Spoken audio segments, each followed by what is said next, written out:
Welcome to the No BS Spiritual Book Club's live streaming interview series, where leading new thought teachers, speakers, and authors share the intimate stories behind the 10 best spiritual books that inspired them the most on their spiritual journey. From well-known classics to hidden gems you might never have heard of, the No BS Spiritual Book Club saves you time and money by sharing reliable recommendations from those who've walked the path before you. The No BS Spiritual Book Club, the only no BS guide to the best spiritual books to inspire your own journey of self-discovery. Here's your host, founder of the No BS Spiritual Book Club, Sandy Sedgbeer. Hello and welcome. Joining me today to share the 10 spiritual books that inspired her the most on her life journey is teacher, author, counselor, poet, modern medicine woman, and follower of the wisdom of the ancients, SHONAGH HOME, who, as one might expect from her Celtic heritage, is steeped in her ancestral roots and everything that we love about the Celtic lifestyle, I guess one might say. So for the past 12 years, SHONAGH has apprenticed herself to the mushroom teachers who have led her into profound connection with the spirits of nature, as well as her ancestral roots, all of which is woven into her flourishing practice. She works psycho-spiritually with clients around the world, and she also hosts online counselling sessions and retreats. She's the author of 3 books, which we will discuss later in the show, and she's the host of the Mushrooms Apprentice podcast. SHONAGH, welcome. Thank you, Sandy, so much. I'm happy to be here. So that is a great title, the Mushroom Apprentices podcast. Thank you. What are you talking about on that? Obviously mushrooms, but are you interviewing people about psychedelics? Well, yes, and as an apprentice, many other subjects as well. So the fairy lore of the Celts, alternative healing, all the areas of interest, natural law, the trivium, all of these things that I really began to study in earnest for these past over 12 years now, where I've been sort of apprenticing myself to these spirit teachers. So the podcast covers all that. So it's not strictly psychedelic. Okay, well, we'll talk about that later in the show. First of all, tell me about your relationship with books. Well, books, I've always cherished them since I was a child. Fortunately, we grew up in a family that read a lot of books. And to me, they are teachers. And I have a library, a large library, and the books are arranged by subject. And I'm kind of in between homes right now. I mean, I'm living in a place, but it's temporary. So a lot of my books are in boxes, which is difficult because I refer to my books. And I was looking for a certain kind of book the other day and I could not find it. And I realized it's buried in a box. I just have to wait. But I can't also imagine giving them up. You know, I mean, if I have to get rid of things when I'm moving, my books stay intact. Yeah, they've served me very well over the years. What was it like for you having to pick just 10 books that inspired you? You know, it's interesting. It came about much easier than I anticipated, because the first book I remember was so easy to remember because it was The Mastery of Love, which I'll speak to in a few minutes. And my marriage was falling apart. And I was around 40. And I call that time of my life the midlife face slap, when just everything kind of went down the toilet, my marriage, everything. And it was a very alchemical time. And then that was the catalytic force. And it sent me into this deep, deep exploration. So that book was just a godsend, truly a godsend. And then as I went forward, because my 40s I continue to be a student of the mystery, but my 40s, oh my goodness, I was working with some very impactful teachers. And so that led me to these other books. So I just remembered because they had such an impact. And that is the beauty of a book, is that it can impact your life and it can change your life in profound ways. Indeed, yes. So The Mastery of Love, A Practical Guide to the Art of Relationship by Don Miguel Ruiz, published in 1999. Tell us, what was it about that book that impacted you so much? Well, Don Miguel Ruiz is bringing forth the Toltec wisdom. And he is a Nagual. He is a medicine man, a wisdom keeper. And this book explored the nature of love, but also of how we are creators. We are sons and daughters of the creator, and we create with our thoughts, we create with our feelings. We all have a childhood. Many of us have childhood wounds, probably all of us. And those wounds form our belief systems. And he's saying that the human race has a disease that's called fear. And so fear would be the opposite of love. And so it was such a concise, just simple, pure explanation of how that fear poisons us, how our belief systems poison us, and then how that informs our relationships, and then all the ways in which that kind of falls apart until we can develop a level of awareness. There were three phases. He said the first is that self-awareness, to realize, look, this is all a dream, and everything you're telling yourself, you're stuck in the past and you're creating the future from the past. And so you have to first have that awareness. And then beyond that comes what he called a spiritual transformation.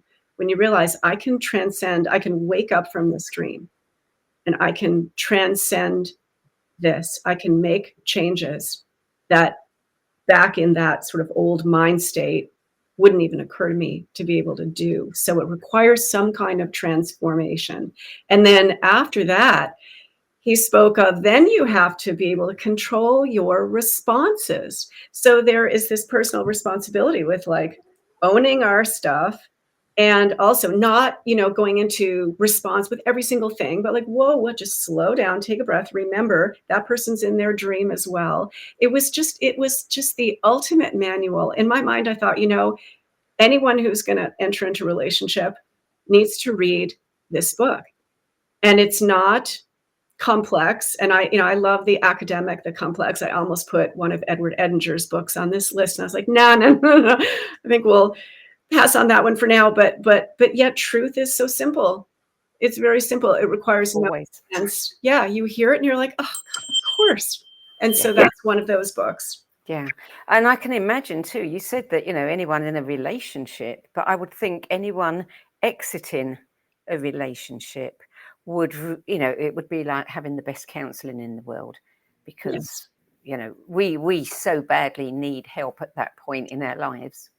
Yeah. Yes. And that book is still selling beautifully. And that is a tribute to the truth that is held in that book. People clearly recognize that, and it has an impression.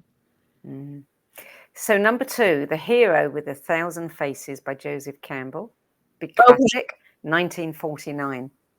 Yes. Yeah. And so, of course, the hero's journey. And so, which we all have, whether it's grand or small, it doesn't matter, right? We all come here essentially to make that journey. And so there is, and it's often someone who's had a wounding in their childhood, they've been cast out or whatever the piece is, right? And then they have to have this adventure, if you will. And there often is, that hesitation, and then they move forward. And then, I'm just talking sort of, we all know this, and this sort of the sage arrives, whether it's, in the form of an elder, or it could even be a spiritual kind of experience where then you have this spirit kind of guiding you. And then come the demons or the dragons, whatever it is, that challenge that the hero or heroine has to face. And for that, you have to face that alone. And then this transformation occurs, and then you go back and you have changed. And Draoi was a Johns Hopkins trained MD. I'll talk about his book in a moment, but he would refer to that often. And he would talk about the importance of initiation, and the hero's journey is where you are. And life will initiate us in a myriad of ways, and the importance of that. And he would say that what our Western culture is missing is the formal initiations of the adolescence that we used to have. Yes. The mother would kiss her boy goodbye, knowing the boy will die.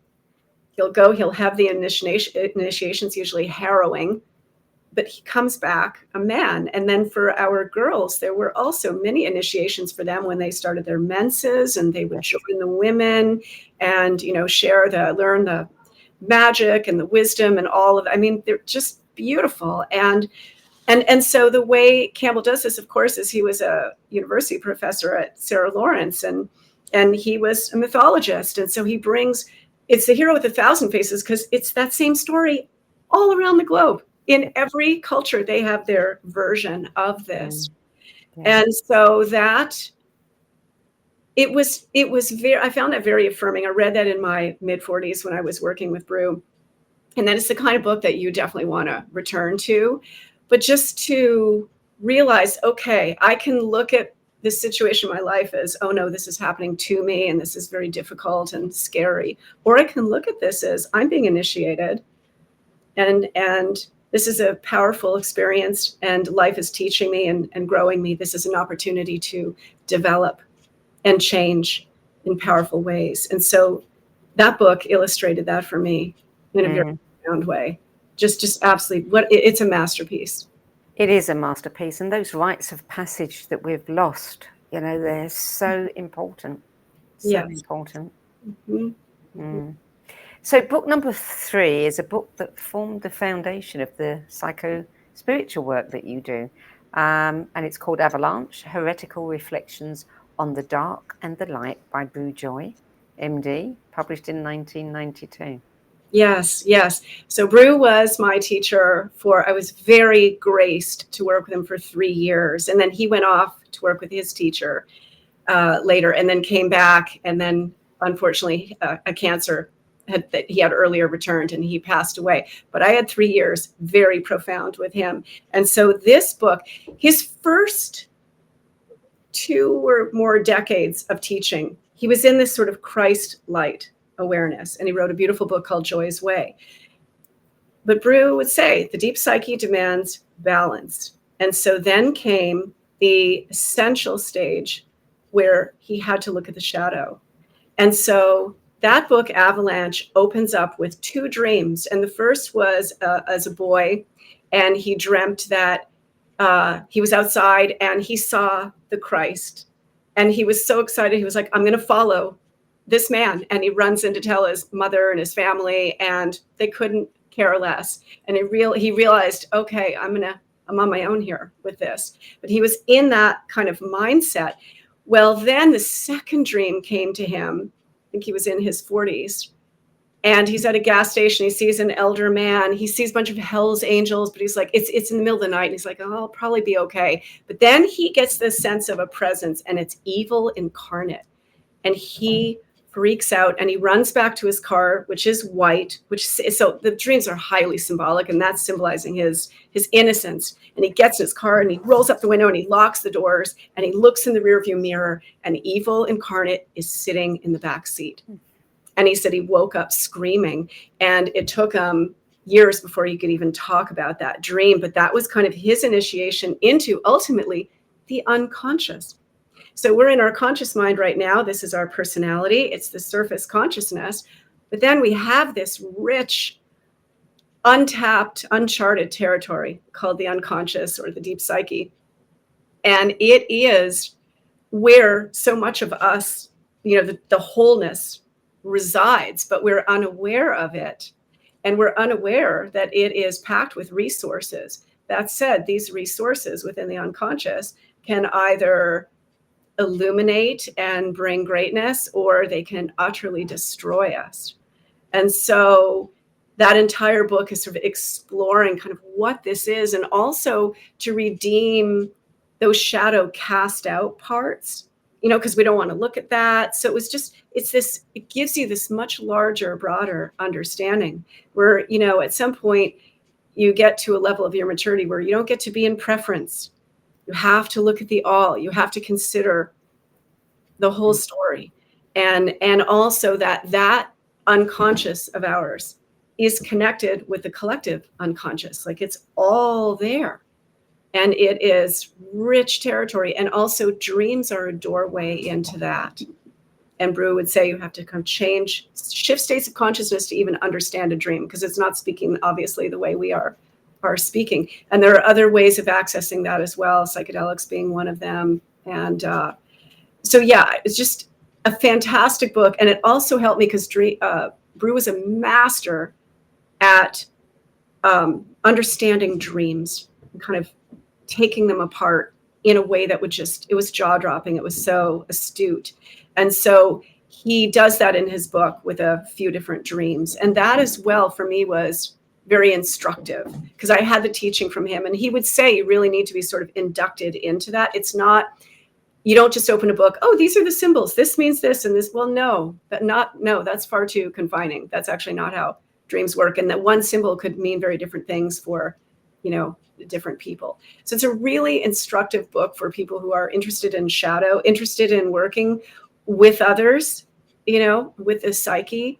I cannot recommend it enough. He's a powerful teacher. Book number 4, also by one of your teachers. You call it your teacher from the ethers. How to Know Higher Worlds by Rudolf Steiner, originally published in 1904. Yes. Well, do you know, I discovered Rudolf Steiner when I decided I wanted to learn beekeeping. And I found this woman just randomly online who happened to be doing a class that weekend. This might have been a Tuesday or Wednesday. And so I took my young daughter with me. And it turned out she was a biodynamic beekeeper. And this is something that Steiner came up with back in the 20s. He didn't call it biodynamics. But in any case, I remember saying, who's Steiner? Who's this Rudolf Steiner person? And so, of course, get home and I start researching. And he's written many, many, many books. But this book, How to Know Higher Worlds, this is about the preparatory phase, which I was ripe for. I was working with Brew at the time, and I just really wanted to understand this. And so he, in this book, says there's 3 kind of initial phases. There's the preparation, illumination, and initiation. And all these books seem to have kind of a thread, I noticed, all 10 of these books, by the way. And so we all have 5 senses that we use, but then we also have spiritual senses. So this is about developing the spiritual senses. And Steiner said we all have this innate capability within us. So it's optional. And so if you want to explore this, this is a good intro to this. And so he gives a series of exercises. And something that he stresses also is you must have humility, that the gates to higher wisdom open to those who have humility. And also patience, which I'm an Aries woman. So that's something I have had to really learn over the course of my lifetime. And he said that higher knowledge is attracted to those who have patience. And he also said there is an understanding that, of course, those who seek will not be denied. At the same time, the universe will not open the gates all the way to someone who is not, he didn't use the word ready, he didn't use qualified, but something to that. In other words, this is step by step by step. And if you're not ready for a certain stage, you're not going to get it, because this is the wisdom of the universe, if you will. And so it's was for me a very powerful little manual, because it helped me really understand, this is not a casual, obviously, undertaking.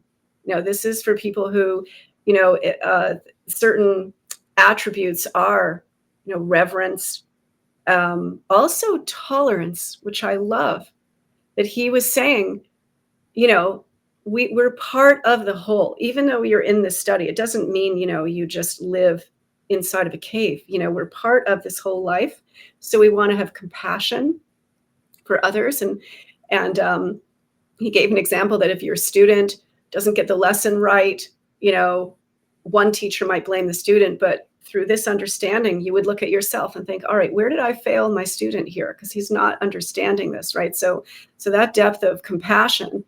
And also he stresses in there, and this really hit me, that just as actions are important so too are your thoughts and feelings, that you can feel like you despise someone, but you never say a word. But it doesn't matter. The energy of that thought is there.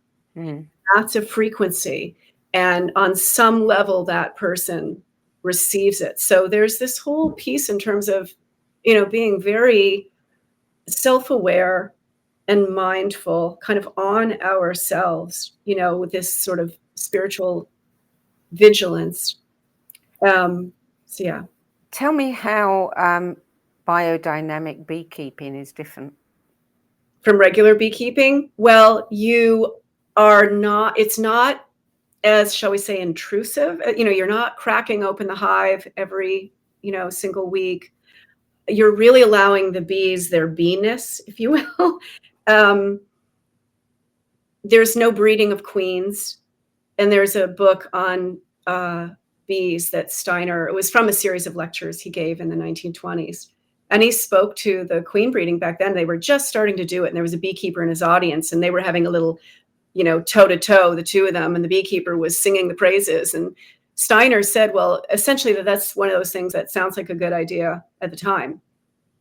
But he said, we will revisit this conversation 100 years from now, and you will see that they have weakened, because that's the hubris of man, to think, oh, we'll figure out, and we'll just mate her with whoever. And that's not how it works in nature. Yeah. So yeah, biodynamics also is following, nature, but also working with the spirits of nature, the intelligences of nature. And so the biodynamic beekeeping is a very different approach. And you're also let them build their own comb. They're not on the plastic, sort of man-made comb. As it should be. Yeah. Yes. As nature. Exactly. Yeah. So book number 5 is The Emerald Tablet, Alchemy for Personal Transformation, by Dennis William Houck, published in 1999. And you say that this was pivotal for you in your explanation of the soul. Absolutely. Yes, because, okay, so the other thing, growing up, and I still manage this, but I have been plagued at times with crippling self-doubt and also chronic worry, which it wasn't until recently when I realized, I think that's anxiety. And I work with people with anxiety, but I never sort of label. So I've just had this quest to really know the self and understand my own inner workings. And so much was changing for me through my 40s, so that when I found that book, which is just a gold mine. So the Emerald Tablet, this is the wisdom of Hermes Trismegistus, and it's 7 stages in alchemy. And we think of that as turning lead to gold. And this is the lead of the self. So it's an interior process. And Dennis William Houck wrote that book, and that man is absolutely brilliant. And he has such an extraordinary understanding of these processes, and also tells his own story, which I love teachers who share their own personal stories on his alchemical transformation. And so anyone who is interested in that, that's the book to get. Like, I recommend it to psychotherapists and regular folks like ourselves who just really want to understand the self, and of course the other people that we work with. So you realize, oh, this is what's happening in life.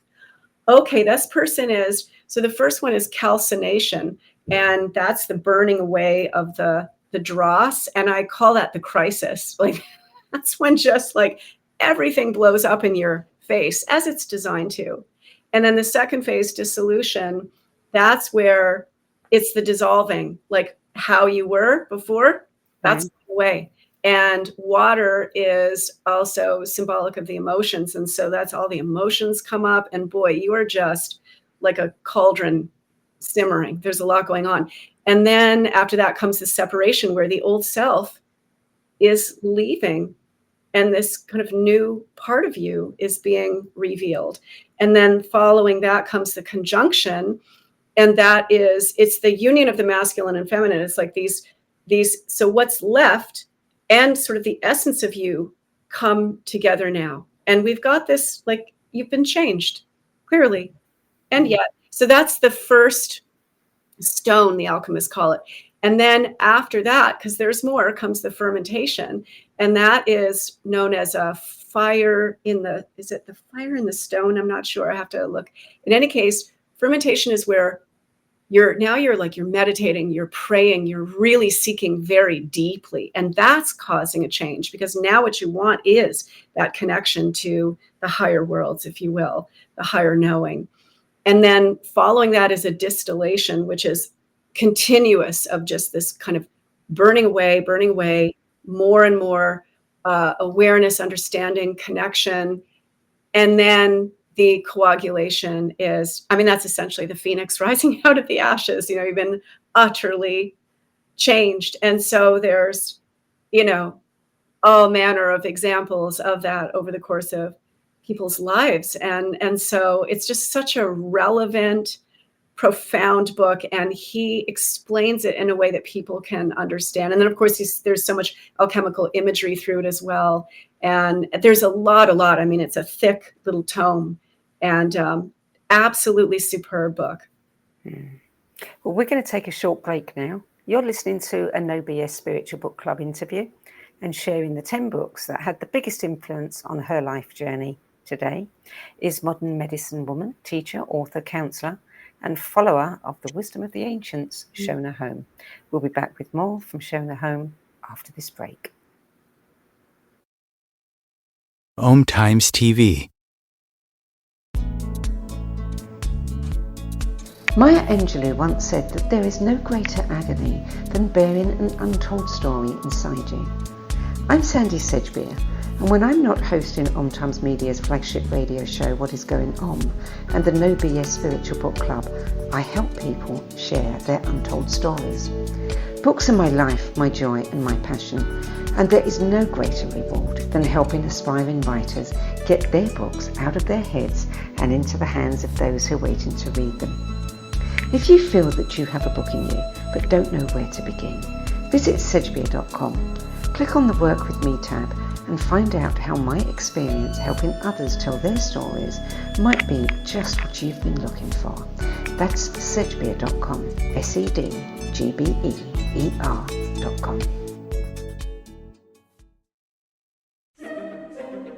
Imagine becoming a super influencer. Reinvent yourself, invest in your brand, and then manifest your success with a robust spheric approach. Om Times Media and Broadcasting offers a unique and multifaceted way to become the spiritual and conscious influencer you deserve to be by putting your message across our powerful platform with its proven record of integrity and excellence. Through our produced shows, Om Times offers the opportunity to become a social media TV personality, a radio show host, an Om Times magazine columnist, and a syndicated podcaster, all in one shot. By live streaming your show on Om Times TV and broadcasting it across the extensive Om Times radio and TV networks, you become more than a host. You become an ambassador and a force for positive change. Om Times. Open yourself to the possibilities. There are 16 million children struggling with hunger in America. That's 1 in 5 daughters, sons, neighbors, and classmates who don't know where their next meal is coming from. Yet billions of pounds of good food go to waste every year. It's time we do something about it. Feeding America is a nationwide network of food banks that helps provide meals to millions of kids and families in need. Visit feedingamerica.org to help them feed even more. Together, we can solve hunger. Together, we're feeding America.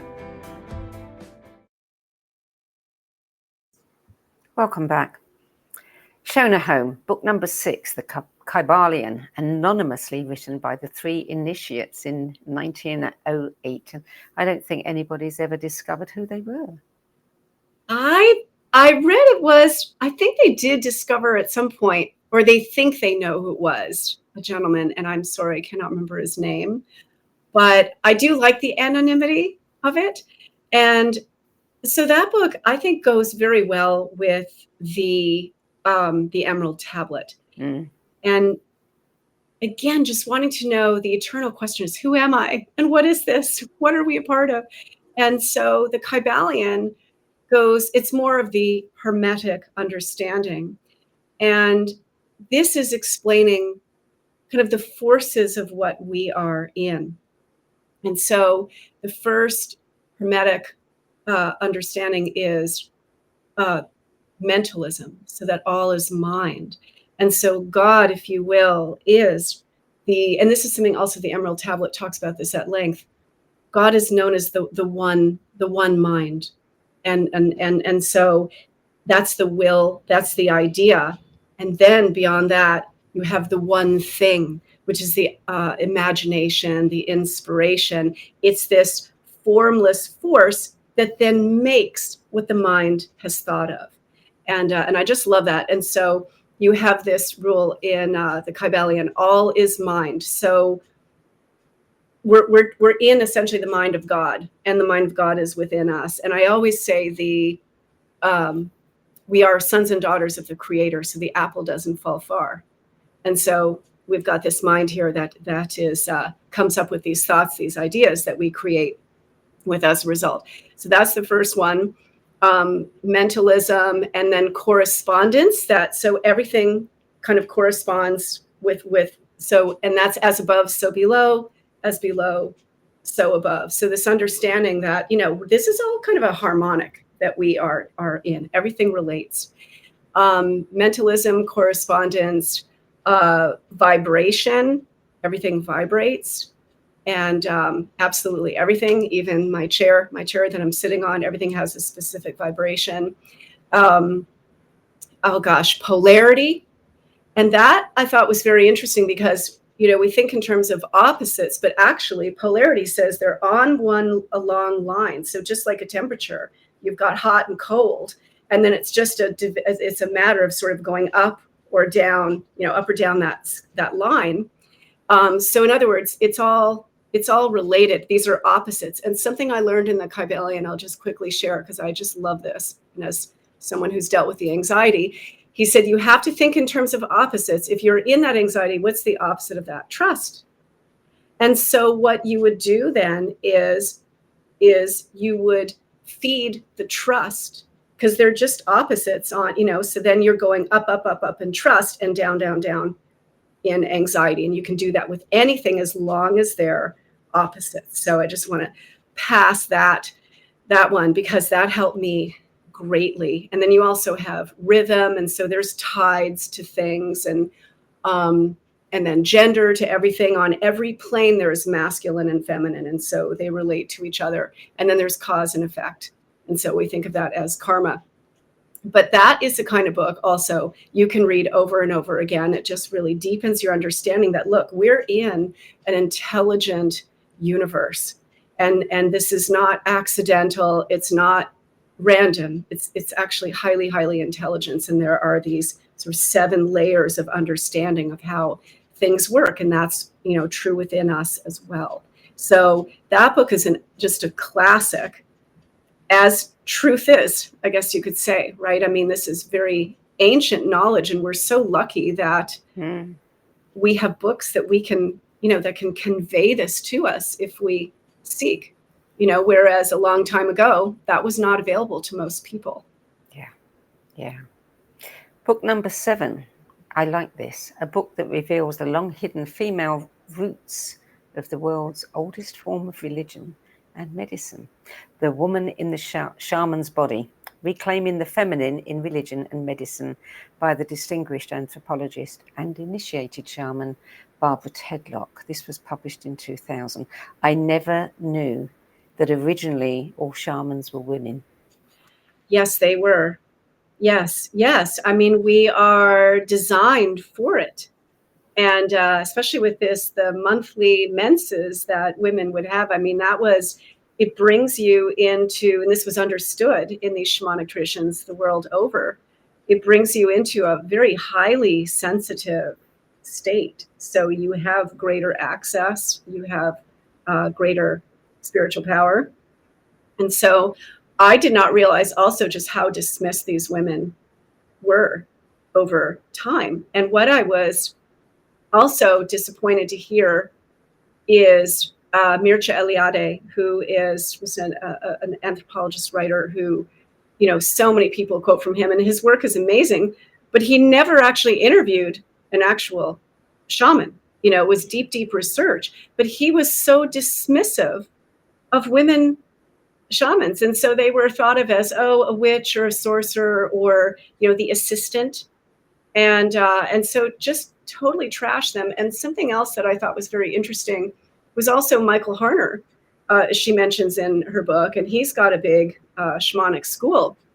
And so Barbara Tedlock was talking about these women who would go into mediumship, and they would channel through the spirits. And Eliade looked down on that, and Michael Harner did as well. And they just saw it as something like, those women just can't keep their act together. They can't control the spirits. Rather than realizing, you talk about ancient, you think of the oracles at Delphi, and that kind of oracular trance state was practiced by women, shamanic women all over the world. And she does just a beautiful job. I mean, that book is a page turner. It's just absolutely fascinating. And she also had her own initiations in Guatemala and in Mexico. And her grandmother was Ojibwe in Canada. And so her grandmother initiated her when she was young. So this is, in her. And there's a quote from that book that I have used over the years because it really touched me as a poet. She said, "Shamans are seers, oracles, and oral poets, and their artistic language Mm. creates a healing path for their patients." So beautiful book. Book number 8, widely considered the greatest self-help book of all time, As a Man Thinketh by James Allen, published in 1902. We have some real good old classics here. Oh, good. Yeah. Well, that's what I do. I'm actually, I think I was born the wrong time, but I love looking backwards, where the sages of old. And that's what I want to do, is just sit curled at the feet of these elder sages, right? And so, yes, so James Allen, that was written in 1905, and he was really moved by Proverbs 27:3, I think it was, "As a man thinketh in his heart, so he is." And boy, did that really spark him, because he wrote, it's only like 32 pages, like this essay. It is so powerful. And he's saying how our mind is a garden. I mean, it's a living thing, and it must put forth. It can't not. So you can let it go to weed, or you can tend it. And the fact is, it needs tending. And so it's a very empowering, inspiring book in that it's saying, look, you can do so much more than you even realize. You've got to get a hold of these thoughts. And in that book, he says, everything that has happened to you is really as a result of the way you think, that you attract to you. And so someone could think of that as, well, I don't know. I see that actually as a very empowering thought, because you realize, oh boy, we are creators again. Oh yes. Oh yes. Yes. And so that book emphasizes that, but it does not coddle. Mm. And it really stresses, look, you've got to kind of grow up, buck up, and have personal responsibility and really own this, because you can create beautiful things with this mind, or you can make a mess. You can create misery too. One of my favorite sayings, when one finds oneself getting anxious or suddenly the mood turns, is, who was I before I had the thought? Because it is only a thought that changes it. Yeah. Right. Yeah. Yeah. So book number 9, The Game of Life and How to Play It, Frances Scovell Shin. Or Florence, isn't it? Florence Scovell Shin. Yeah. Yes. 1978. Mm. Well, she wrote it in 1925. She did indeed. This is clearly a reprint. Yes.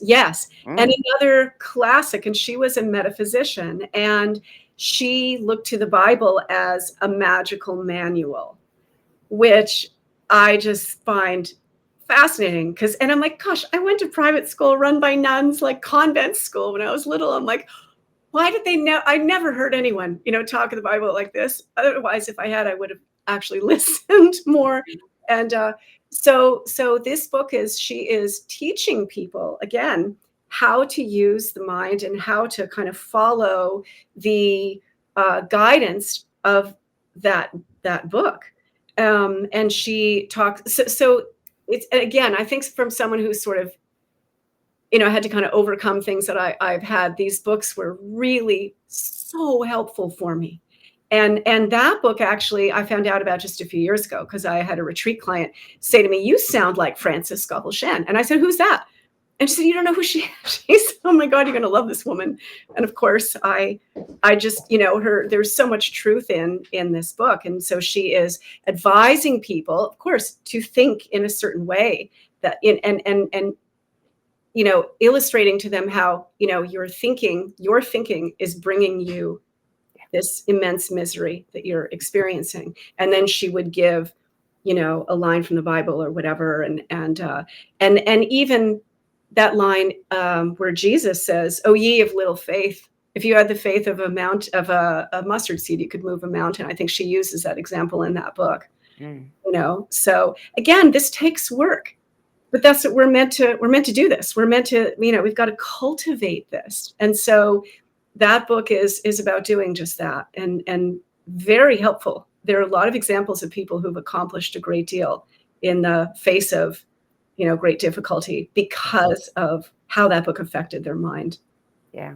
So book number 10, The Mist-Filled Path, Celtic Wisdom for Exiles, Wanderers and Seekers, Frank McGowan, published in 2002. Okay, what a beautiful, gorgeous book. So I have been deep in exploring my Celtic roots and the fairy lore and the myth, and so Frank McGowan, he's a poet as well, and he's Scottish-Irish from a Scottish clan, and was raised in Mississippi.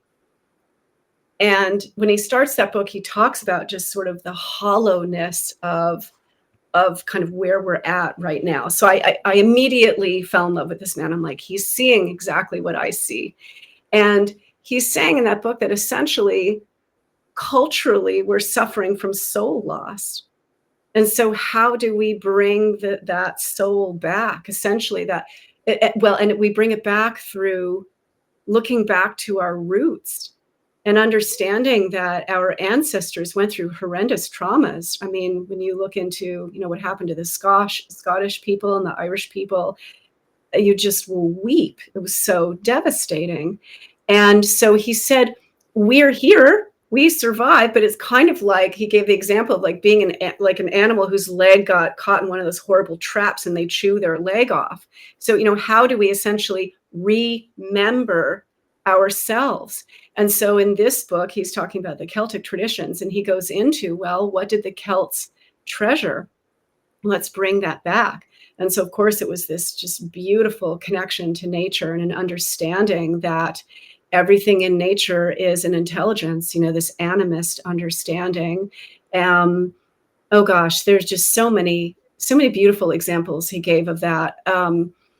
And so just turning to our roots, whether that is Celtic or otherwise, Brazilian, wherever you're from, right? But to bring back those traditions, to know your mythology, because all of this, when warriors, when, countries go to war, and whoever loses, they often lose all of that. And then they get taken under the umbrella of the culture that took them over. And so, and I've been saying this for a long time, like, we have to bring back the old gods. We've got to reclaim. I think we're in a time where we need to reclaim that. So his book is all about that. And then he gives his own story of going through his own initiation, where he's very, very, very sick. He almost dies. And then has an out-of-body experience. And this old man with this big, long scar down his face is waiting for him. And then a flock of geese come, and then they just lift up, and he's shown all of this stuff. And then he's shown his mother was very involved with a number of Native American healer people, and so was he. And he was shown himself in the Sundance in full regalia. And then that man's spirit said to him, that elder man, you have a choice. You can die, or you can stay. But if you stay, your life will not be your own. So he had to make a choice, and he chose to live. But then he had to dance in the Sundance, and that's a whole story. Anyway, what ended up happening was, through dancing in the Sundance, his ancestors were with him, and he reclaimed his own lineage, and he realized he was shortchanging his lineage. It's profound and inspiring. And he talks about how all of us are kind of wanderers. We're away from our clan, our culture that we that was intact, used to be intact. And so it's a beautiful, beautiful book. He's such a good writer. I highly recommend that book. So that is your 10 best books. Now let's talk about you. You've 12 years, you've apprenticed yourself to the mushroom. What have you learned? What have I learned? Oh my goodness. First of all, I have learned that this was the main thing they taught me. The first 2, maybe 3 years, they would say constantly, get your mind right, dear. Get your mind right. It's a mess in here. You got to clean this up. Because this we call a temple. Because this in here is a temple. And all those old belief systems, all those wounds, all that stuff, they're like, that's got to go. That's in the past. You got to clean that up. And also thinking that worry and worst case scenario. So those first, especially 2 years, were about that. Then they began teaching me how to use this. And what has happened is I'm a medium. And so when they speak to me and speak through me, I speak in perfect rhyme. And so these beautiful transmissions, poetic transmissions, flow through. And they refer to this mind as a wand. And they said, one of their transmissions said, for the great wand of antiquity is buried where you cannot see, for you've been told to look outside and not within where it resides. And so they have taught me that this power, just like the Bible says, the kingdom of heaven is within, they have said, the Holy Grail, it's in here. It's not outside of you. This is that all of that is metaphor. This is found within, but you have to go into a place of silence. And so I work with a mushroom. I'm not interested in synthetics or anything like that. But, there's people and they go in, they want music. And so people are selling different tracks of music to listen to when you're in those states. And that's all well and good. Music can be amazing. I do silence. And with the understanding that we are so overstimulated, but also for me, naturally, I just want to go into the silence, into almost like the tomb, if you will, which was what the old seer poets of old Ireland did. They did something called incubation. Their training took place in darkness, in silence. And they would be given the lessons from the instructor. And then in they would go during the day, all day long, in darkness, from Samhain, which is around Halloween time, to the March till when the first cuckoo came about. And then they would be very upset because they so loved this practice, but they would be in that darkness and they would stew on their emotions. They weren't afraid of being depressed. They weren't afraid of longing and all of that. That fueled their poetry. And then they would come up with these just beautiful, beautiful pieces. And so that's really, it's been amazing that it's all kind of culminated into that for me. And I see kind of little whispery echoes of what these people were experiencing. But this is, we want to be inward. This is a wand. So 12 years as an apprentice, what has to happen for you to graduate from your apprenticeship and become what, a master of the mushroom? Oh, no, that's such a good question. Thank you for asking that. I don't see any graduation. I see myself that I will be an apprentice the rest of my life. That said, I did find out recently also. So I've apprenticed for 12 years. My first year, I had 12 months in a row of monthly mushroom journeys because I just had to go back. I just was absolutely blown away because I don't do drugs.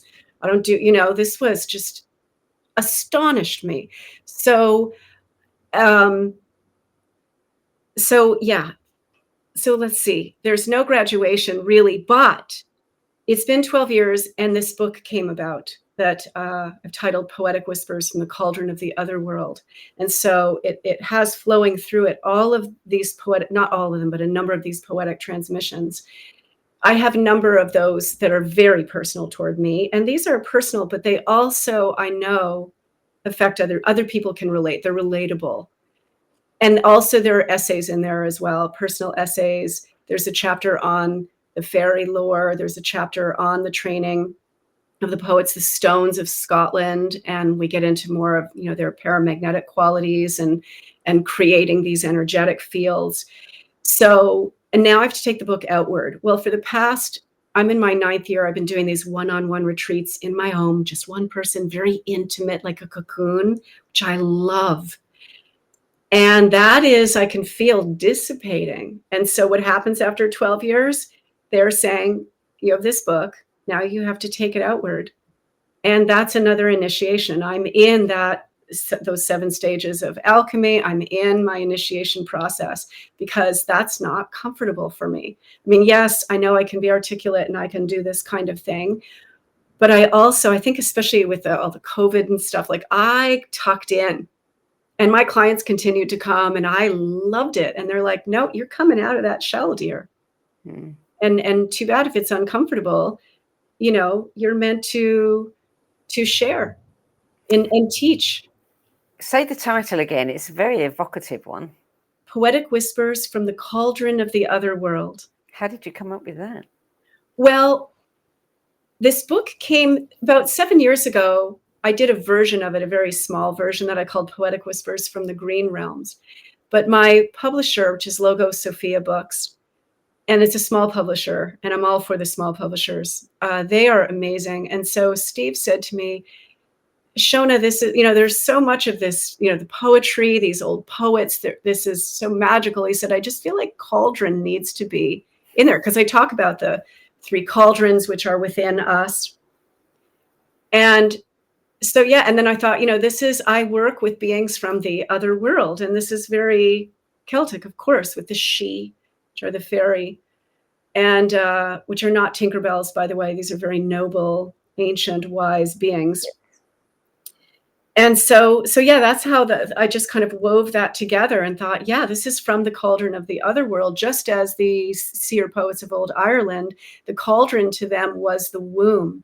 And it was the womb of the goddess Bridget because she was the muse of the poets. They loved her. And so when they went in darkness to come up with a poem, they were thought of it was like you birthed a poem. But they were within the cauldron, the womb of Bridget, you know, conceiving that poem. So yeah, it all kind of weaves together. And your other 2 books? Well, the very first one I wrote was Ix Chel Wisdom, 7 Teachings from the Mayan Sacred Feminine, because in my mid-40s, I was working with a beautiful shaman teacher in the Yucatan, Miguel Angel Vergara.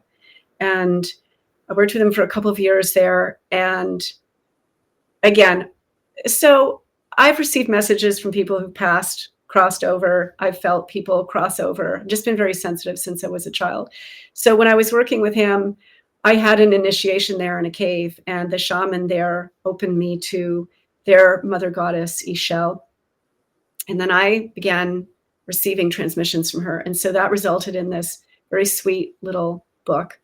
And so I call that a love letter for women. It's very sweet. And it wasn't published in that. It was sort of out of circulation. And then I had someone contact me and say, listen, I've got a group of women and we want to read that book and do those exercises. And would you consider publishing it? And so Steve, my publisher, said, we'll publish that for you. So that's that one. And then Love and Spirit Medicine was the second book. And that was a result of those 12 months of monthly mushroom journeys, because I was reading every book I could on this, because I was like, what is this?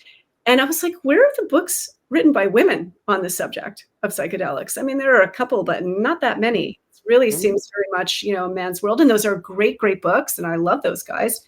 I'm like, where are the women? So I ended up writing about my experiences. And then my marriage was falling apart. And it was such a pivotal, profound year. I went into a dark night of the soul. And it ended up being a book. I was like, all right, I'm going to put this out there. And so I did. And so I think I call it a very raw, vulnerable telling, because it is. But I also feel like women, that's what we do. We tell it. And so it's not, you know, there's a lot of my shadow in there. It's very honest. And also just goes into detail with these extraordinary journeys. And I think also because I don't have initials after my name, I'm not a PhD or whatever, I can speak very candidly about this. And I don't have to worry about losing my funding or my credibility, you know, like I just share a story. But that's also in the Celtic tradition. We're storytellers. Shona, we're out of time now, but it was lovely to hear about your journey with these books. I bookmarked a few that I haven't read that I will have to add to my ever-growing list. Thank you for sharing them with us. Thank you, Sandy, so much. And thank you again for asking me. This was an amazing process. Just wonderful to review those books. I really appreciate it. Good. I'm glad you got some reward for the hard work involved. Absolutely. Yeah, everyone should do this, I think. Yes, yeah, indeed.